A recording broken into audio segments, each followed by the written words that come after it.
Nah, Bapak Ibu yang saya hormati, masalahnya kemudian apakah ada dasarnya kita berzikir la ilaha illallah dengan suara keras itu? Ini yang kadang-kadang jadi pertanyaan. Makanya orang kadang walaupun sudah talqin zikir, nggak mau dia melaksanakan zikir itu. Nggak enak sama orang lain. Ini kan masjidnya masjid umum. Masya Allah, kayaknya kalau mau zikir yang begitu ke Arafah aja katanya. Emangnya di sana aja tempat zikir? Ya, ini zikir ini bukan kewajiban seseorang. Semua orang punya kewajiban. Nah, tentang zikir ini. Jadi nggak peduli apakah dia kaya, dia miskin, dia pejabat, dia rakyat jelata. Semua orang butuh zikir. Ya, maka ini salah satu dalilnya supaya kita ya bisa pahami itu. Wa qala al-Bukhari fi sahih min bab zikir bandal maktubah. Imam Al-Bukhari mengatakan dalam kitab Sahih Bukharinya di dalam bab zikir. Ya, apanya? Bab zikir ba'dal maktubah. Itu salah satu judulnya, bab zikir menerangkan zikir setelah salat fardu.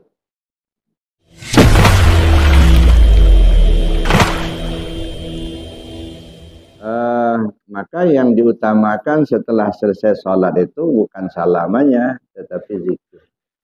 Faidza qadaitum shalah fadzkurullah. Selesai salat zikir. Nah, zikir ini banyak macamnya, Bapak Ibu. Terutama ada yang namanya zikir syariat. Kalau zikir syariat itu apa yang kita ucapkan dan apa kita perbuat. Nah, setiap ucapan yang diberi pahala bagi yang mengerjakan, yang mengucapkan, atau setiap perbuatan yang diberi pahala bagi yang mengerjakan, nah itu zikir. Makanya termasuk baca Quran zikir, termasuk baca tasbih, tahmid, tahlil, itu zikir. Terserah kita. Nah, jadi yang kita lihat itu adalah perintah untuk berzikir. Nah, perkara apa yang akan kita amalkan dalam zikir itu bisa kita pilih. Ya. Terserah kita. Apakah mau zikir tahlil, apa mau zikir ma'sur, apa mau baca Al-Quran, apa mau tausiah. Kan sebagian saudara kita kan ada juga begitu selesai salam, selesai sholat, salam kanan kiri, ambil buku, baca hadis sebagai nasihat. Itu juga termasuk zikir. Nah, jadi terserah kita mau melaksanakan zikirnya seperti apa. Tapi dari sekian banyak model zikir, Salam ya, afdalul zikir fa'lam annahu la ilaha illallah.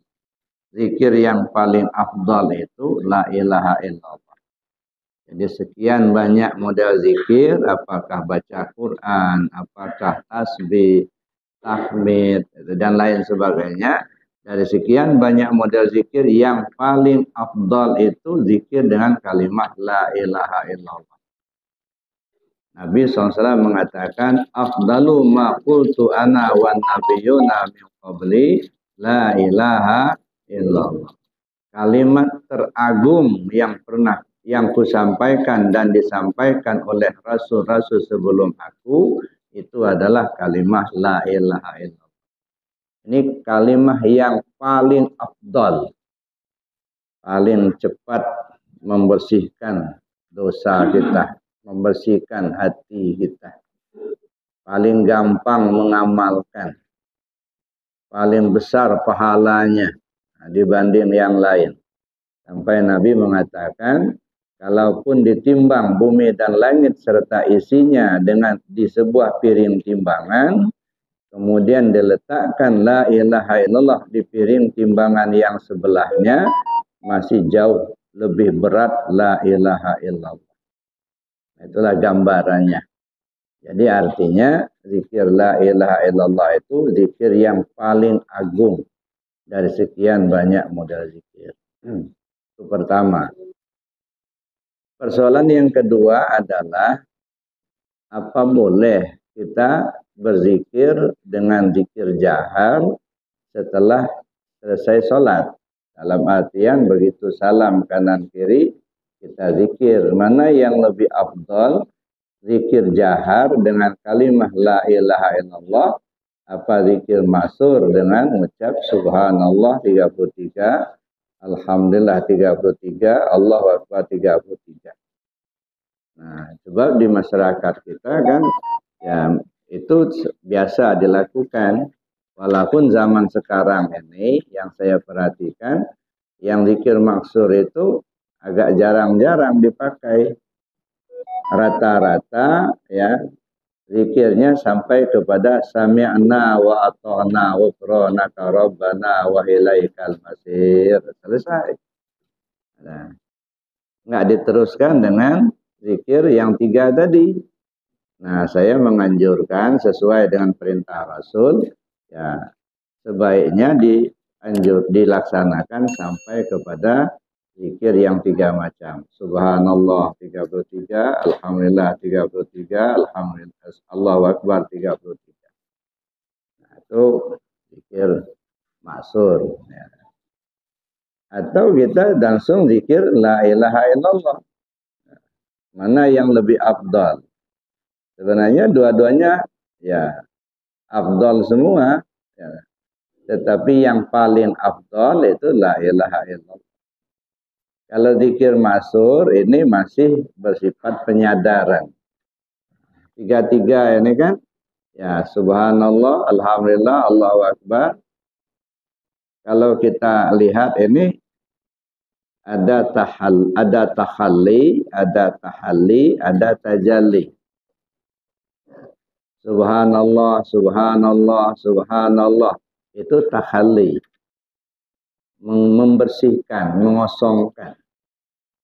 Apakah kita tidak mengucap subhanallah, Allah itu tidak maha suci?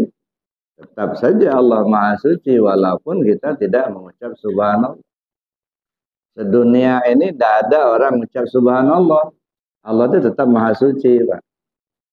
Nah, tapi kenapa kita dianjurkan untuk mengucap subhanallah atau tasbih? Nah, kalau kita perhatikan, ini merupakan zikir penyadaran. Biar sadar dulu kita bahwa yang suci itu Allah, bukan kita.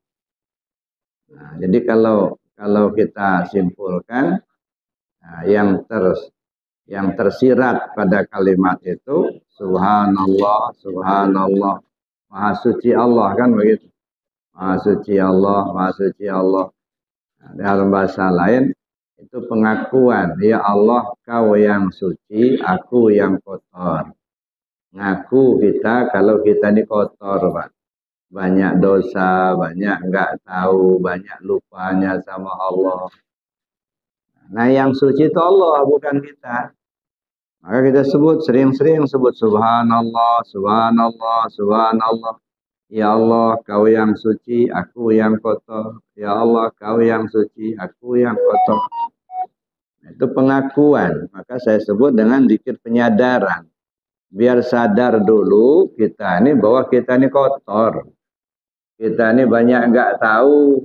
Kita ini banyak dosa. Kita ini banyak enggak ingatnya sama Allah. Nah, maka kita sebut subhanallah, subhanallah. Padahal kita ini kan semuanya mesti kembali ke Allah. Ya. Dari mana kita datang, ke situ kita pulang. Datang dari Allah, pulang kepada Allah. Jadi itu kembali ke asal. Jadi kembali ke Allah itu jangan dipahami seperti kita kembali ke kampung, ketemu dengan orang, lalu kita salaman, enggak. Jangan dipahami bahwa kembali ke Allah itu setelah di akhirat nanti. Ya. Dari sekarang ini mesti kita kembali kepada Allah. Jadi kalau asal kita dari Allah mesti pulang kepada Allah. Makanya inna lillah wa inna ilaihi raji'un. Kalau dilihat dalam kajian tasawufnya, inna lillah itu namanya tanazul. Wa inna ilaihi raji'un taraqi. Jadi tanazul, taraqi. Tanazul itu apa? Ya, tajalli zat kepada sifat. Nah, sampailah kita ke alam bumi sekarang ini. Nah, lalu kemudian kita kembali, inna ilaihi raji'un. Kembali kita kepada Allah. Asal kita dari Allah, pulang kepada Allah. Kalau kita ibaratkan seperti air, misal, Maha Suci Allah dari bermisal. Ini sebagai contoh saja. Ya, air itu bisa diminum, ya dah.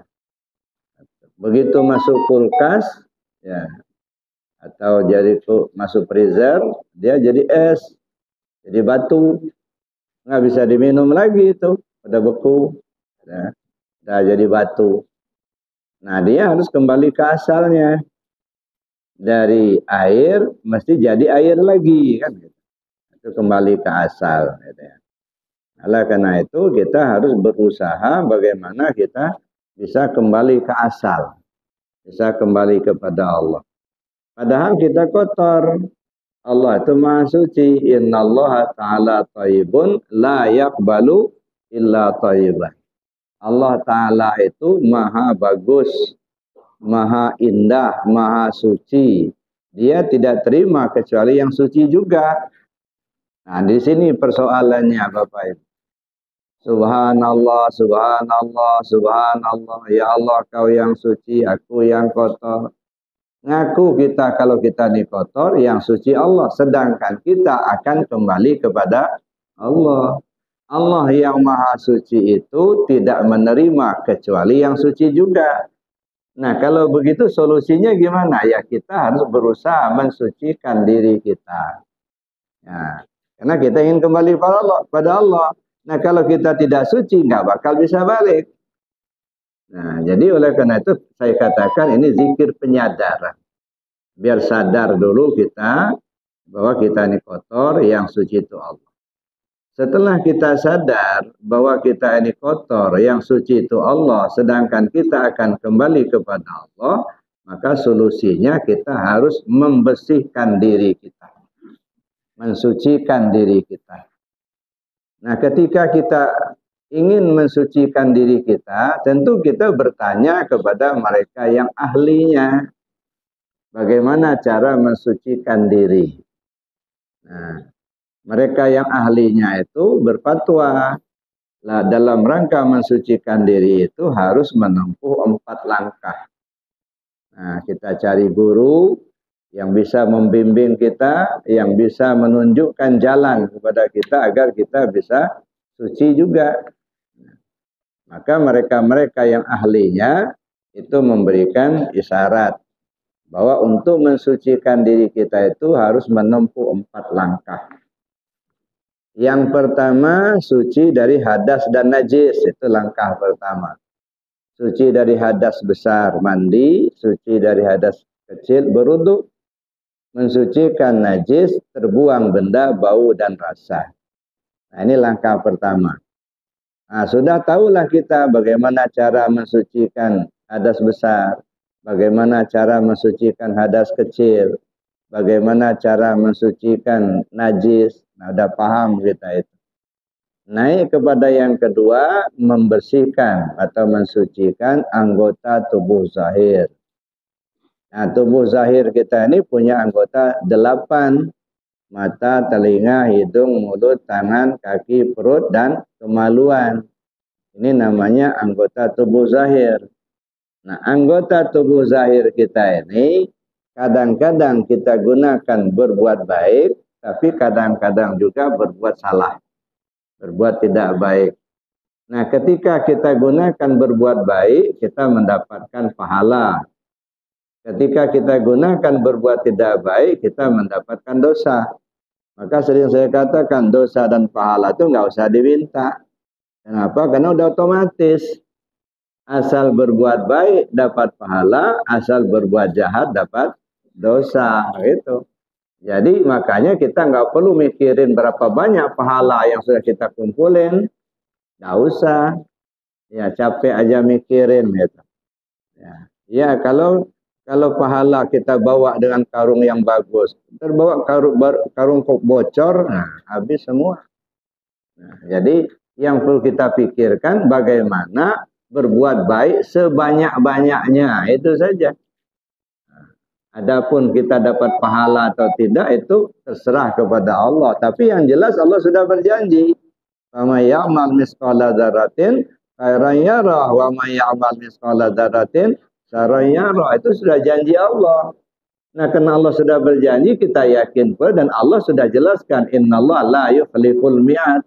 Allah tak akan pernah merubah janjinya. Ya sudah. Ya, kita yakin aja, asal berbuat baik insyaallah dapat pahala. Berbuat jahat dapat dosa.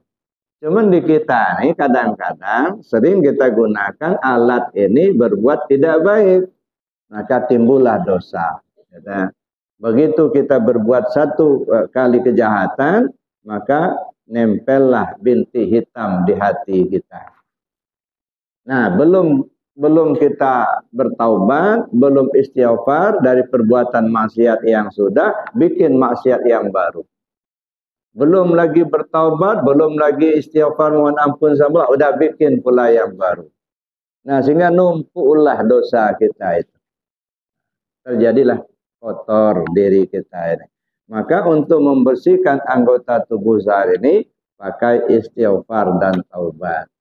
Mohon ampun pada Allah supaya bekas dari perbuatan maksiat itu dihapus oleh Allah. Nah, taubat itu artinya apa?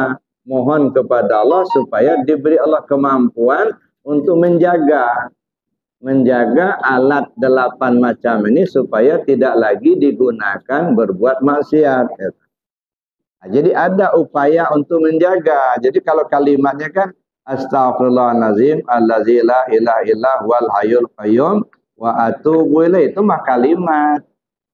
Ya, tetapi yang perlu itu apa? Istighfar itu minta kepada Allah supaya bekas dari perbuatan maksiat itu dihapus. Sebab setiap perbuatan maksiat sekecil apapun mesti meninggalkan bekas. Ya, di hati kita itu. Nah, minta dihapus bekasnya itu. Nah, taubat itu minta kepada Allah supaya ada kemampuan kita menjaga alat ini supaya tidak lagi digunakan untuk berbuat maksiat. Jadi kalaupun kita misalnya mengucap kalimat astaghfirullahalazim allazi la ilaha illa huwal hayyul qayyum wa atubu ilaih, tetapi tidak ada kemampuan kita untuk menjaga alat ini, ya, saya pikir kayaknya indikasi dari taubat kita itu nggak diterima sama Allah. Ya, istighfar di dalam masjid astaghfirullahalazim allazi la ilaha illa huwal hayyul qayyum wa atubu ilaih. Keluar masjid sandal yang bagus diambil. Sandal kawan diambil. Tadinya sudah istighfar. Nah, tapi kenapa tangan ini kok bergerak juga ngambil yang tidak bagus, yang bagus, yang bukan milik kita? Nah, nih, jadi kalau taubat kita diterima oleh Allah, pertama, ya apa namanya, bekas dari perbuatan maksiat terhapus. Nah, buktinya terhapus itu kalau tadinya tidak rajin ibadah menjadi rajin ibadah. Kalau tadinya enggak senang zikir, menjadi senang zikir. Itu tandanya cermin hati kita mulai dihapus bekas-bekas maksiat tadi. Ya. Nah, yang kedua ada kemampuan kita untuk menjaga alat yang 8 macam ini. Ya. Ada kemampuan menjaga mata supaya tidak digunakan melihat yang dilarang Allah. Ada kemampuan untuk menjaga telinga supaya tidak digunakan mendengar yang dilarang Allah. Ada kemampuan menjaga mulut supaya tidak berbohong, supaya tidak mengungkapkan kata-kata yang dilarang oleh Allah. Jadi ada kemampuan itu. Nah, itu cara kita membersihkan anggota tubuh yang zahir. Lalu naik membersihkan anggota tubuh batin. Anggota tubuh batin kita itu ada 7. Dalam ilmu tarekat itu disebut dengan lataifatus sab'ah, latifah 7. Cara membersihkannya tidak cukup istighfar dan tobat, mesti pakai zikir. Likulli syai'in siqala wa siqalatul qalbi zikrullah. Segala sesuatunya ada alat pembersih, pembersih hati itu zikir kepada Allah. Nah, makanya kita melaksanakan zikir supaya hati kita bersih. Nah, makanya zikir ini Bapak Ibu, ya, di antara manfaat zikir itu ada 3. Itu antara lain ada 3. Yang pertama menghapus dosa. Ya, ketika kita zikir menghapus dosa. Insya Allah dosa-dosa kita diampunkan Allah Subhanahu Wa Taala. Nah yang kedua mengobati penyakit yang di hati kita, iri, dengki, hasud, dendam, itu kan penyakit semua. Dengan banyak berzikir, insya Allah itu sedikit demi sedikit akan tersembuhkan, ya akan sembuh penyakit kita. Yang ketiga, memperbaiki segala yang rusak di dalam diri kita ini. Nah, mana yang rusak? Nah, kita ambil contoh yang rusak. Ya. Ini lampu kan bagus. Kabelnya tersambung, setrumnya ada. Begitu dicetekkan, nyala. Tandanya bagus, ya nggak ada yang rusak. Poklamnya bagus, setrumnya ada, kemudian kabel tersambung. Begitu dicetekkan, nyala. Tandanya bagus, tidak rusak. Tapi kalau dia begitu dicetekkan, dia tidak nyala, berarti ada yang rusak. Apakah lepas kabelnya, atau putus kabelnya, atau setrumnya yang tak tersalur, tak ada setrumnya, atau boklamnya yang mati, pasti ada yang rusak. Itu tandanya dia rusak, itu tidak nyala, dicetekkan nggak nyala. Nah begitu juga kita ini, boklamnya bagus. Nah, boklamnya bagus, gitu ya. Akal kita sehat. Nah, setrumnya ada, iman ada. Kabel tersambung, telinga kita nggak dengar. Hayya 'alas shalah, ini dicetekkan. Kira-kira nyala apa enggak? Tapi kalau sudah hayya 'alas shalah dicetekkan, nggak datang untuk melaksanakan sholat, berarti ada yang rusak. Nah, ada yang rusak. Nah, kalau kita belajar zikir, kita ngamalkan zikir, insya Allah yang rusak itu mulai diperbaiki. Maka jangan heran kalau misalnya sebelum belajar zikir, sholat sunnahnya jarang-jarang. Tapi begitu sudah belajar zikir, rajin lakukan sholat sunnah. Sebelum belajar zikir kita misalnya begitu. Ya. Biasanya kita sebelum belajar zikir timbul iri dengki. Tapi begitu sudah mulai ngamalkan zikir, nah paling tidak berkurang iri dengkinya. Ya. Kalau dulu as-salatu khairum minan naum, kedengaran tapi selimut juga yang ditarik, nggak bangun, nggak. Begitu sudah belajar zikir, maka sebelum azan kita sudah bangun, kita sudah ke masjid. Nah, insya Allah yang sedikit demi sedikit mulai diperbaiki. Sehingga pada akhirnya kita menjadi hamba Allah yang diridhoinya. Nah sebab begini, bedanya kita dengan para wali Allah itu, salah satu bedanya Pak, disunat Pak. Kalau para awliya Allah itu banyak melakukan sunat. Kalau kita yang awam ini jarang-jarang melakukan sunat. Nah, itu ya salah satu pembedanya mereka-mereka yang para awliya Allah itu dengan kita yang awam itu justru dalam sholat sunat. Nah, karena sholat sunat itu mahal Pak. Kalau yang wajib-wajib itu kan namanya wajib. Ya kalau nggak dikerjakan, kalau dalam bahasa, kalau istilahnya kan kalau dikerjakan dapat pahala, nggak dikerjakan berdosa, itu namanya wajib. Tapi kalau yang sunat itu kalau dikerjakan berpahala, kalau nggak dikerjakan nggak apa-apa. Sehingga orang menganggap dia remeh. Pahala sunat, nggak dikerjakan juga apa-apa. Makanya saya bilang, nah coba ya pemikiran kita robah dulu lah. Dengan tidak menyalahkan definisi seperti itu, tapi coba kita merubah alur pikir kita supaya jangan menganggap sunat itu remeh begitu. Nah yang wajib ini kita ambil contoh. Nah yang wajib ini dinding ini pasang bata merah. Itu yang wajib Pak.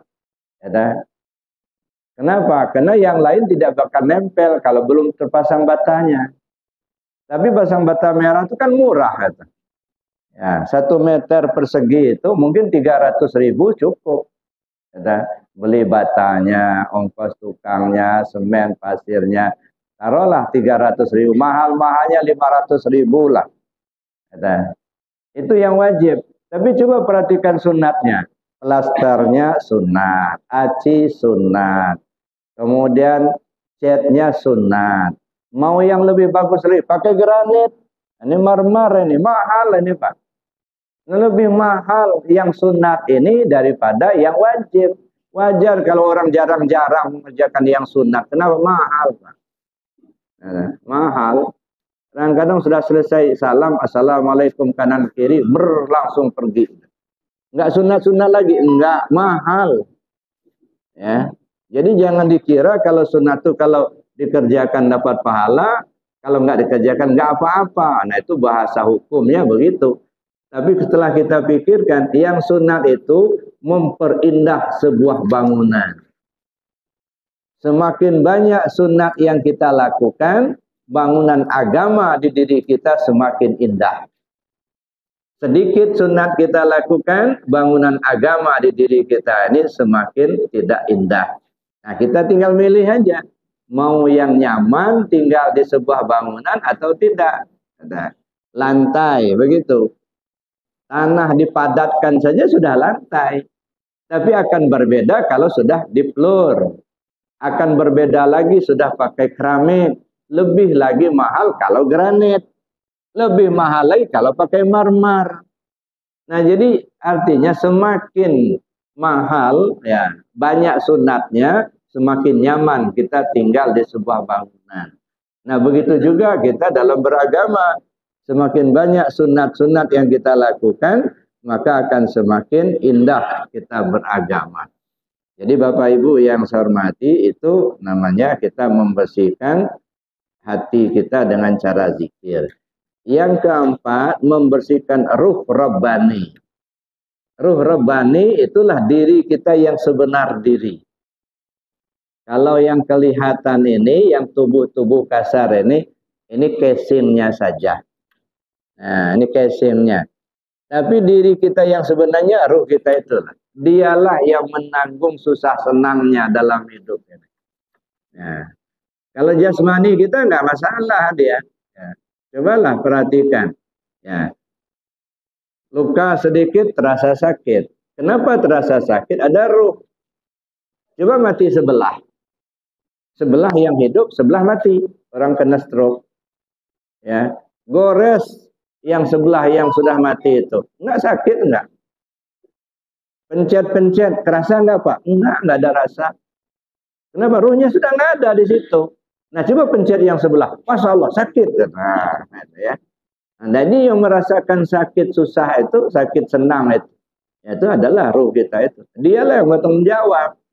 Ya, maka kesimnya jasmani kita ini. Tapi walaupun dia kesim, tidak boleh pula kita abaikan. Ini pakaian di dunia. Nanti ya, tubuh yang zahir ini. Jadi kalau kata orang mati, kata orang, itu tubuh kita nggak ada ruhnya lagi. Jadi ruhnya sudah keluar. Mati kata orang. Yang mati apa? Ya tubuhnya yang mati. Kalau ruhnya ya enggak. Ruh kita enggak pernah mati. Enggak. Wala taqulu lima yuqtalu fi sabilillahi amwat bal ahya walakin la tasurun. Jangan kamu kira yang terbunuh di jalan Allah itu mati. Mereka hidup cuma kamu enggak tahu.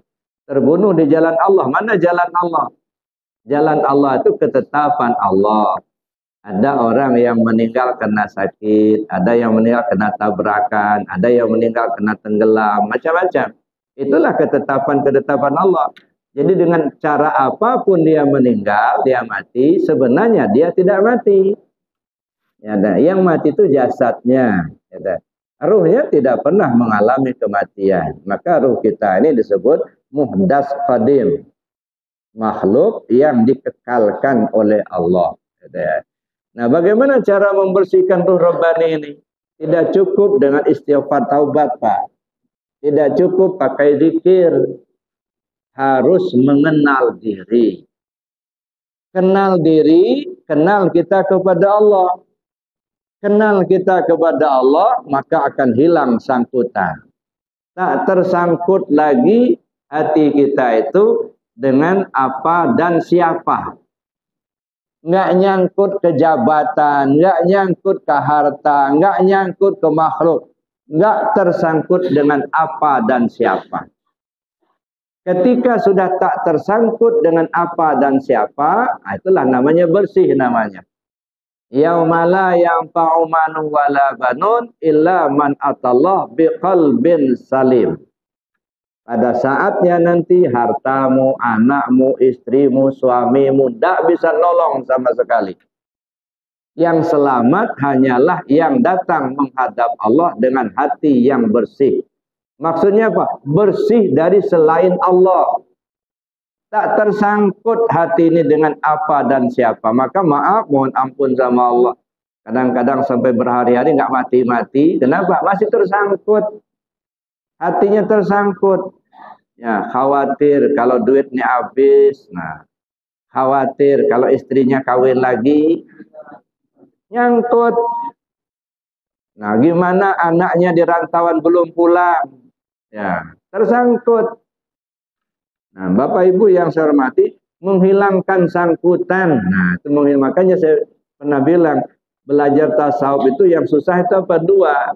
Yang pertama, mengembalikan pinjaman. Yang kedua, menghilangkan sangkutan.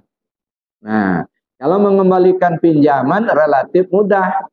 Apa pinjaman?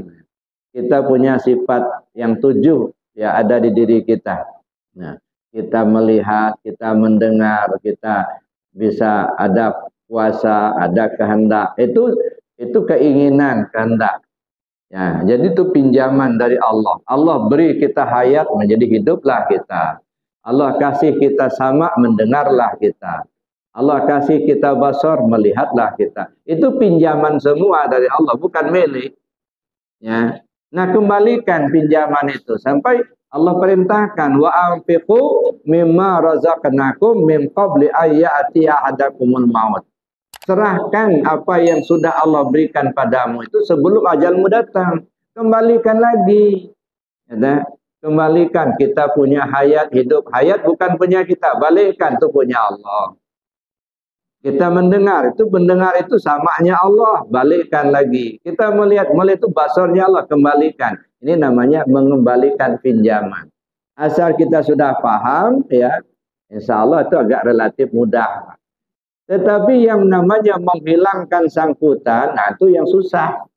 Ya, nyangkut hati kita ini, nyangkut kejabatan, baru non-job aja, waduh ini kayaknya ini ada kena guna-guna.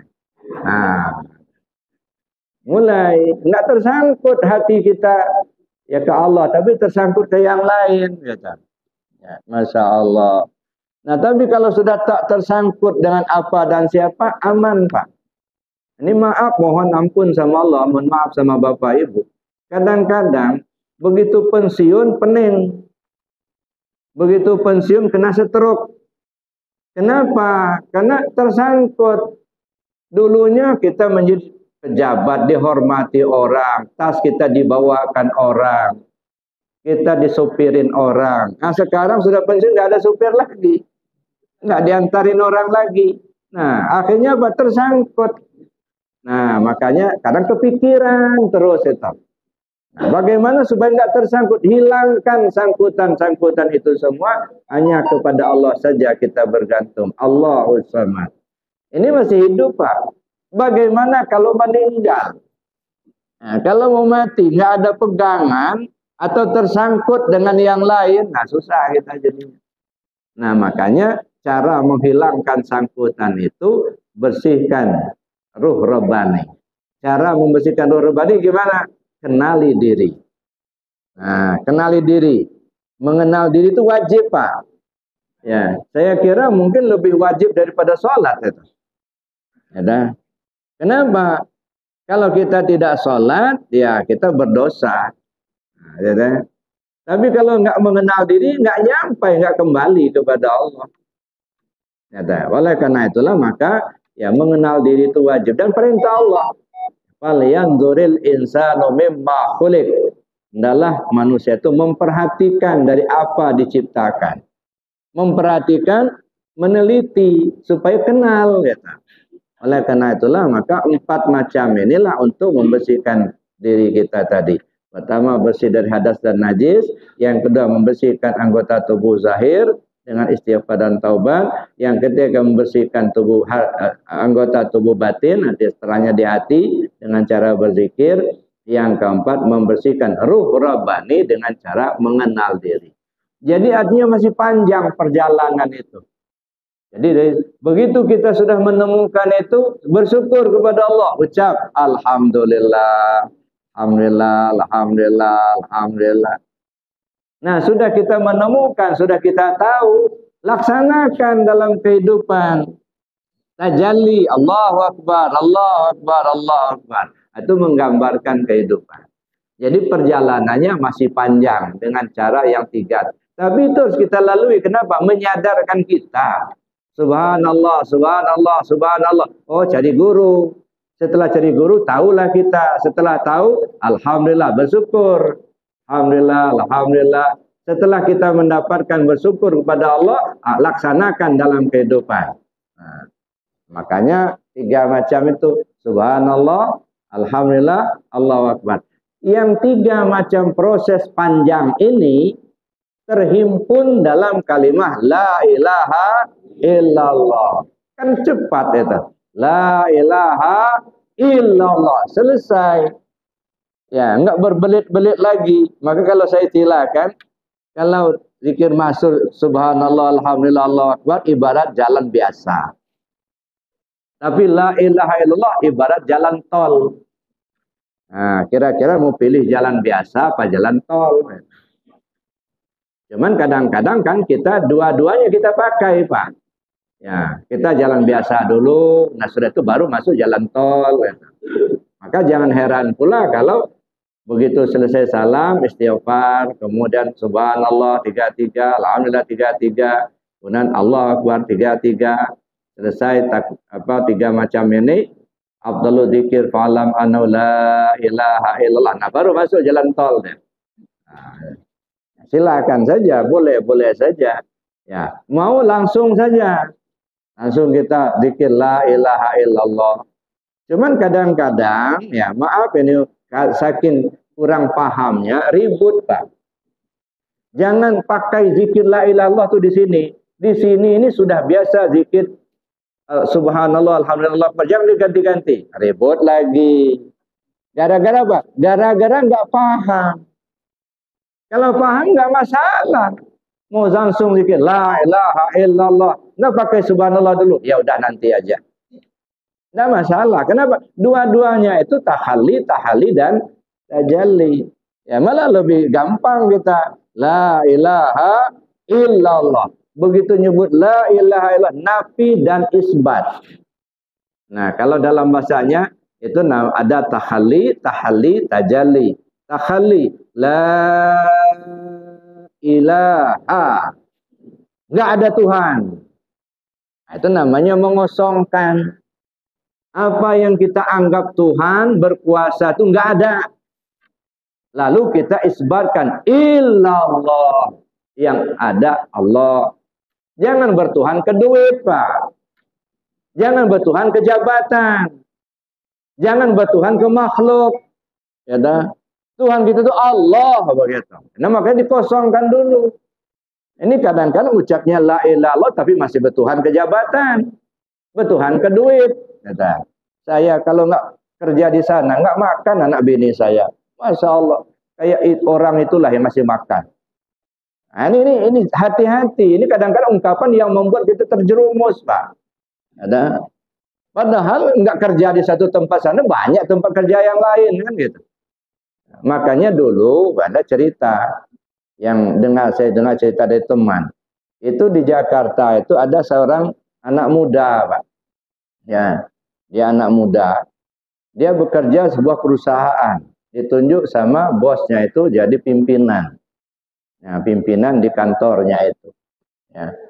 Dalalahnya tempat dia bekerja itu milik orang non-muslim, orang Cina.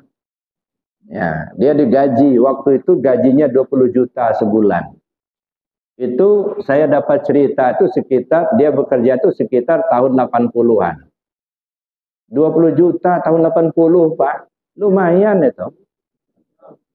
Nah, Masya Allah, 20 juta aja sekarang ini banyak. Ya, ya. Nah, makanya kalau Bapak punya uang yang banyak, ya kasihkan juga sama yang lain. Lumayan lah.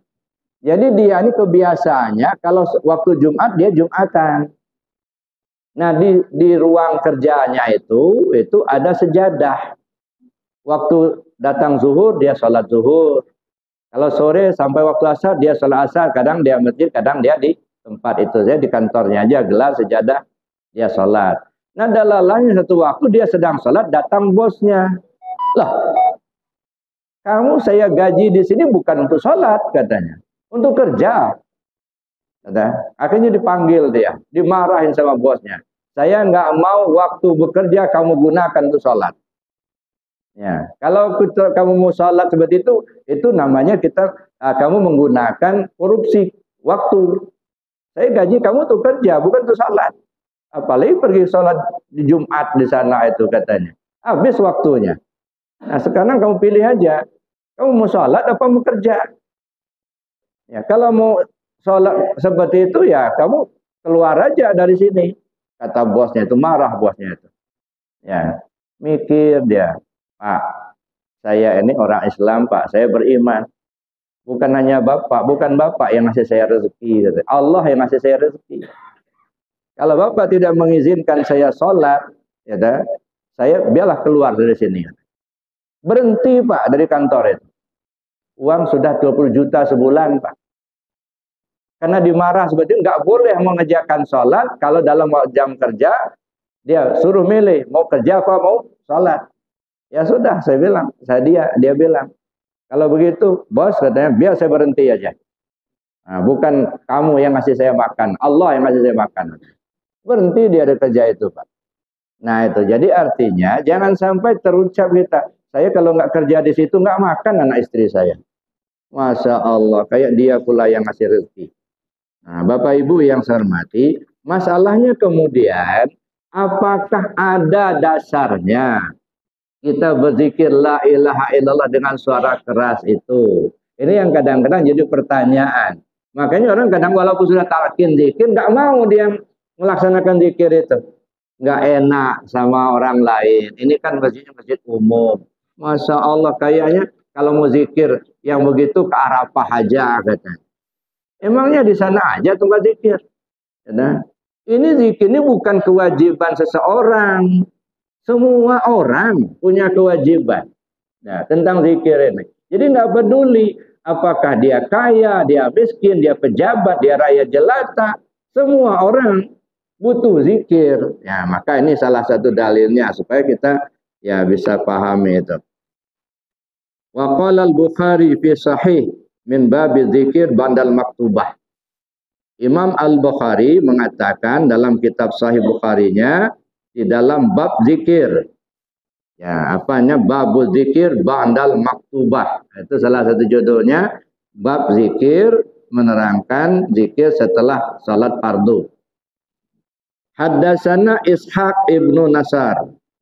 Ya, telah menceritakan kepada kami Ishaq ibnu Nasar. Dia mengatakan akhbarana Ibnu Juraid. Nah, dia menceritakan telah menghabarkan kepada kami Ibnu Juraid. Qala Ibnu Juraid mengatakan akhbarani Amru, telah menghabarkan kepadaku Umar, anna Aba Ma'bad Maula Ibnu Abbas, bahwa Aba Ma'bad pelayan atau pembantu rumah tangga dari Ibnu Abbas, akhbarahu menceritakan anna Ibnu Abbas radhiyallahu anhu akhbarahu, bahwa Ibnu Abbas menceritakan anna raf'as sauti bidzikri hina yansarifun nas minal maktubah kana ala ahdin Nabi sallallahu alaihi wasallam. Mengeraskan suara dalam berzikir ketika selesai salat fardu itu terjadi di zaman Nabi sallallahu alaihi wasallam. Qala Ibnu Abbas, kata Ibnu Abbas, kuntu a'lamu idzan sarafu lidza bizalika idza sami'tuhu. Saya tahu itu ketika mereka beranjak dari situ karena saya dengar. Saya mendengar mereka berzikir, kata Ibnu Abbas. Jadi Ibnu Abbas bukan mendengar dari orang lain, tapi dia mendengar Rasul dan para sahabat berzikir setelah selesai salat fardu. Jadi artinya kita berzikir dengan kalimat la ilaha illallah selesai salat fardu itu punya dasar, Pak. Ya, ada dasarnya. Persoalan ada yang mau, ada yang enggak, itu lain masalah. Tapi yang melaksanakan enggak usah ragu-ragu. Ada dasarnya, ada hadisnya. Dan itu juga wala Said Ahmad Qasasi, kata Ahmad Qasasi qaddasallahu sirruh, hadza dalil fadli dzikril jahar alladhi yasma'ul ghairu wa yadhkurullaha bi dzikrihi lillahi ta'ala. Ini adalah sebuah dalil yang menjelaskan tentang kelebihan zikir jahar. Kelebihan zikir jahar yang dilakukan setelah selesai fardu itu supaya orang lain bisa mendengarnya dan bisa mengikutinya. Yang tadinya mungkin tidak begitu bergairah berzikir, tapi kita mendengar ada kawan itu begitu semangat dia zikir, timbul pula semangat kita. Jadi berjamaah zikir itu ibarat ngecas, Pak. Ya. Kalau setrum kita lagi lemah, nah, dekat dengan kawan yang semangatnya zikirnya tinggi. Nah, kita terbawa-bawa semangat zikirnya tinggi. Nah, tapi kalau kita jarang berjamaah zikir, akhirnya ya setrumnya sudah lemah, jarang pula dicas, ya habis. Ujung-ujungnya nggak zikir lagi dia. Nah, jadi oleh karena itu Bapak Ibu yang saya hormati, kita mengamalkan zikir jahar dengan la ilaha illallah setelah selesai salat fardu. Ada dasarnya dalam hadis. Jadi nggak usah ragu-ragu. Persoalan kita mau awali dengan zikir maksud dulu ya boleh saja. Astagfirullahaladzim, allazi la ilaha illa huwal qayyum atubu ilaih sampai selesai, sampai zikir subhanallah, alhamdulillah, Allahu akbar. Terus begitu sudah selesai, mulailah kita zikir la ilaha illallah, ya boleh saja ya. Nah, tapi yang jelas artinya kita berzikir dengan kalimat la ilaha illallah setelah salat fardu itu punya dasar, ada hadisnya. Nah, karena itu kita nggak usah ragu-ragu, Pak. Lamalkan aja. Nah, jangan hanya ketika kita pengajian giliran saya yang mengimami baru salat zikir. Ketika enggak lagi saya. Nah, enggak begitu. Jadi zikirnya bukan karena saya, bukan. Zikir karena Allah, kata. Jadi ada saya atau tidak, ketika pengajian atau tidak, pokoknya selesai fardu zikir, kata. Kenapa? Kita zikir itu bukan karena guru, bukan. Karena Allah. Allah sudah perintahkan, Nabi perintahkan, jaddidu imanakum bikasrati qauli la ilaha illallah. Perbarui imanmu dengan banyak menyebut kalimat la ilaha illallah. Itu perintah Rasul, gitu ya. Nah, mudah-mudahan kita diberi kemampuan oleh Allah untuk dapat mengamalkan zikir ini. Amin. Allahumma amin. Bapak Ibu yang saya hormati, saya kira materinya cukup sampai di sini karena waktu terbatas, ya kan? Namun kalau masih ada waktu, silakan kita diskusikan. Nah, terima kasih. Sementara saya akhiri dulu. Assalamualaikum warahmatullahi wabarakatuh.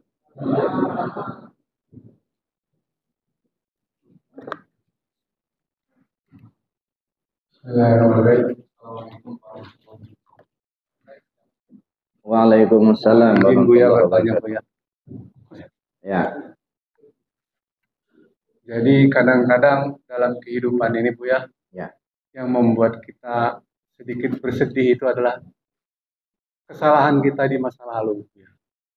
Kadang-kadang itu sangat membuat kita itu merasa kalau bahasa kitanya itu pundung dengan kehidupan yang akan datang, terutama kehidupan kita di akhirat nanti. Ya. Nah itu bagaimana kita bisa menghilangkan rasa-rasa itu sehingga kita kata Buya tadi tidak ada lagi sangkutan di dalam hati kita. Terima kasih Buya. Assalamualaikum warahmatullahi wabarakatuh. Waalaikumsalam warahmatullahi wabarakatuh. Salah satu cara menghilangkannya, kembalikan semuanya kepada Allah. Jangan bergantung dengan apa yang sudah kita perbuat, tetapi bergantunglah kepada Allah. Bisa saja perjalanan masa lalu kita banyak kesalahan, tapi ketahuilah ampunan Allah itu jauh lebih besar daripada dosa hamba. Kalaupun kita banyak dosa, Kalau betul-betul mohon ampun sama Allah, insya Allah diampunkan Allah dosa kita. Jangan pernah berputus asa kepada Allah. Itu satu. Lalu yang kedua, ya kita lakukan amalan-amalan yang baik. Ya, dengan sendirinya yang baik itu akan menghapus yang jelek. Nah, contohnya ini, Pak. Nah, ini kopi. Kopi ini hitam. Ya, kalau yang gampangnya dibuang kopinya, masuk air putih, itu gampang. Gampang kelihatan putihnya. Tapi kadang-kadang kita susah. Ya, bagaimana cara menukarnya? Nah, udahlah, jalani saja kehidupan ini. Umpamanya begini, ini air putih, Pak. Enggak usah dibuang ini. Terus saja dimasukkan air putih bersih ini. Lama-lama yang hitamnya habis, yang tinggal ganti dengan air putih. Nah, gitu. Jadi artinya tidak usah kita ya terobsesi dengan perbuatan yang sudah, tetapi bagaimana kita melangkah lebih ke depan lebih baik. Ya, sehingga perbuatan baik akan menghapus perbuatan jahat yang sudah kita lakukan. Itu saja, makanya ada istighfar dan tobat tadi. Itu yang pertama. Yang kedua, yang dilihat itu Allah. Maka bergantung kita ke Allah. Maka sangat diperlukan kenal dulu kita dengan Allah itu. Ya, kenapa kita takut kita akan menghadapi kehidupan di akhirat? Ya, mungkin karena kita banyak salah. Ya, kita ini manusia banyak kesalahan. Dan kita tidak tahu apakah dosa kita diampuni Allah atau tidak. Nah, kalau kita ambil anekdot, Bapak bawa motor, tidak bawa SIM, STNK nggak ada. Lalu ketemu polisi lagi razia. Takut nggak? Takut. Nah, kenapa Bapak takut? Bukan karena ada polisi, karena Bapak salah. Nggak bawa STNK, nggak punya SIM. Coba kalau lengkap, ada STNK, ada SIM, pakai helm misalnya. Ada razia banyak polisi, berani aja kita masuk ke situ. Nggak ada rasa takut. Kenapa? Nah, kita nggak salah. Kita takut itu karena kita salah. Jadi bukan karena polisinya kita takut, karena salah. Jangankan ada polisi yang razia, kalau kita salah, kita bawa motor, nggak bawa STNK, nggak bawa SIM, nggak pakai helm. Ngelihat polisi lagi gendong cucunya di rumah, ketakutan pula kita. Ada polisi, kebetulan rumahnya pinggir jalan, dia pakai lengkap. Kita bawa motor, ketakutan, bukan karena dia polisi, karena kita salah. Nah, sekarang yang salah itu buang, begitu. Tinggalkan yang salah itu, kerjakan yang bagus saja. Yang sudah-sudah, mohon ampun sama Allah, ya sudah. Nah, insya Allah kita ada keberanian menghadapi kehidupan masa depan. Nah, kalau rasa takut, wajarlah. Cuman kadang-kadang kita kan nggak tahu seperti apa kehidupan akhirat nanti. Jangan-jangan seperti kita lahir di dunia dulu. Waktu kita mau turun ke dunia ini dulu, waduh, balik, kayak mau turun, kayak enggak. Kalau kata dukun itu sakit-sakit senang katanya. Iya kan? Iya kan, ibu-ibu merasakan sakit-sakit senang. Ya, kadang-kadang mau turun, kadang-kadang balik lagi, belum juga gitu ya. Nah, begitu turun ke bumi nangis, takut gitu, hidup di bumi ini. Nah, lalu kemudian kita besar, sudah dewasa. Begitu sudah dewasa, kasih mainan sama Allah. Nah, itu dikasih mainan jabatan, mainan. Nah, sudah kita dewasa, kasih istri. Sudah kasih istri, kasih anak. Nah, kasih rumah, mobil bagus. Enak rupanya hidup di dunia. Nah, takut pula kita mau mati. Jangan-jangan kita mati ini lebih senang di sana daripada di sini. Nah, begitu kita ngalami di sana, kenapa nggak dulu ya matinya? Itulah, karena kita belum tahu di sana. Ya. Nah, tapi yang jelas, Bapak Ibu, terlepas dari apakah akan senang atau tidak kita di sana, Allah punya kuasa. Gantungkan saja harapan ke Allah. Maka sering saya sampaikan, sudahlah Pak, kita yang sudah tua-tua begini, ya, singkirkan dulu lah yang namanya pahala-pahala itu. Nggak usah terobsesi kita dengan pahala itu. Kenapa? Allah sudah janjikan itu dapat, kalau baik kita berbuat insya Allah dapat pahala. Maka nggak usah kita pikirkan itu. Yang kita pikirkan sekarang ini, bagaimana kita bisa kembali kepada Allah dengan selamat. Itu aja.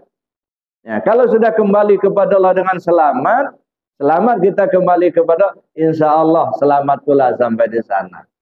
Ya, nah. Mana yang harus kembali kepada Allah? Nah, dulu pernah saya jelaskan. Karena diri kita ini 4 dimensi, ada tubuh, ada hati, ada nyawa, ada rahasia. Nah, yang 4 ini yang harus kembali ke Allah.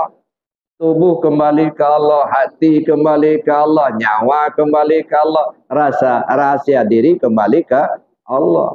Tubuh kembali ke Allah, apa maksudnya itu? Aktivitas dalam kehidupan sehari-hari mengacu kepada aturan Allah dan Rasul.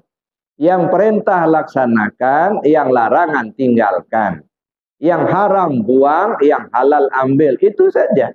Kalau itu sudah kita laksanakan, ini istilahnya tubuh sudah kembali ke Allah. Alhamdulillah. Masuk dimensi kedua, hati kembali ke Allah. Apa artinya hati kembali ke Allah? Terpaut hati hanya kepada Allah. Buang sangkutan-sangkutan hati itu. Tapi itu tidak gampang Bapak Ibu, ya. Maka kita jalani kehidupan ini dengan zikir. Supaya apa? Supaya yang lengket di hati kita cuma Allah. Tidak lengket lagi ke yang lain. Ya, mau jabatan, mau dicopot, lost begitu. Ini enggak bercopot saja, udah dukun dicari. Ya, iya. Ada dulu jamaah datang ke saya.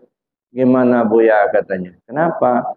Saya ya dulu belum belajar zikir, alhamdulillah lah jabatan saya empuk terus katanya. Di tempat yang basah.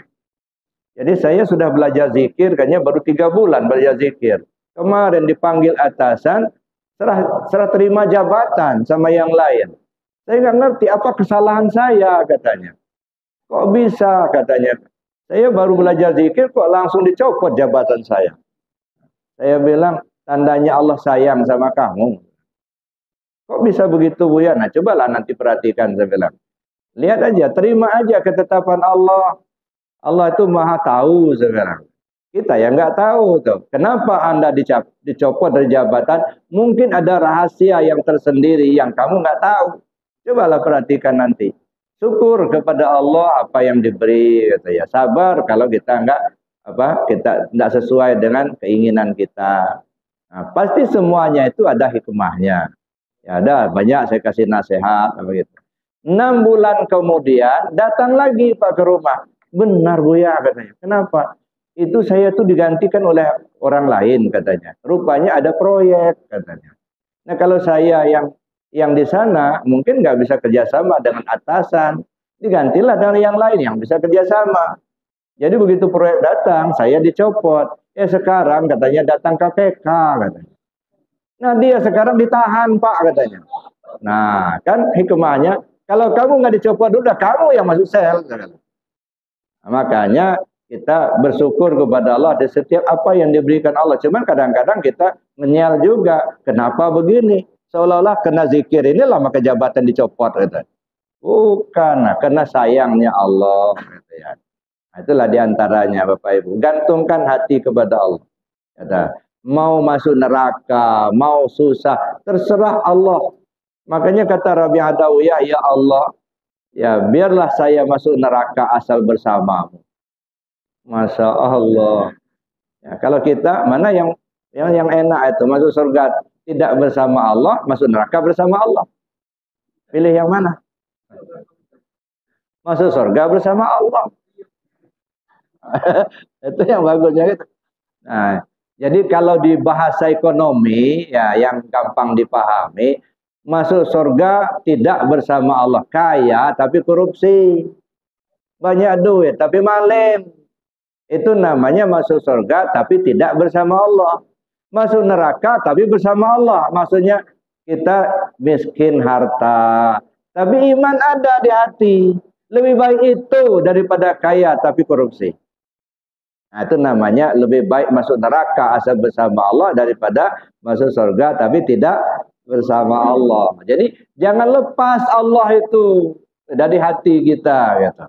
Kemana-mana Allah tempat kita bergantung. Ya, jangan gantungkan harapan kepada yang lain. Menggantungkan harapan kepada manusia, siap-siap saja untuk untuk frustasi. Ya. Tapi menggantungkan harapan kepada Allah, Allah tidak pernah untuk membuat hamba itu rugi, kan. Nah, oleh karena itulah gantungkan harapan kepada Allah. Allahu Samad. Allah tempat bergantung. Terserah Allah. Yang penting selalu di hati kita itu ada Allah. Kita aja. Aman kita, Pak. Tapi kalau selalu di hati kita itu ada kemampuan kita. Saya ini banyak dosa. Saya ini sedikit melakukan kebaikan. Itu juga bersyukur. Kenapa? Ketika kita melakukan sebuah kesalahan, tetapi kita merasa bahwa itu salah, itu tandanya kita dapat hidayah dari Allah. Tapi ketika orang berbuat salah tapi merasa tidak bersalah, itu laknatullah. Nah, hati-hati. Enggak sholat tapi biasa-biasa aja, enggak ada merasa berdosa. Itu laknat Allah itu. Korupsi, maling, merasa mendapat. Itu laknatullah itu. Tapi ketika kita terjerumus, nyesal, nah itu hidayah Allah datang. Ya. Saya kira demikian Bapak Ibu, karena waktu kita cukupkan demikian. Mari kita tutup dengan doa dan kafarat majelis. Bismillahirrahmanirrahim. Allahumma inni astaudi'uka ma 'allamtani wardutu ilayya inda hajati wala tansani ya rabbal alamin. Subhanakallahumma wa bihamdika asyhadu an la ilaha illa anta astaghfiruka wa atubu ilaik. Assalamualaikum warahmatullahi wabarakatuh.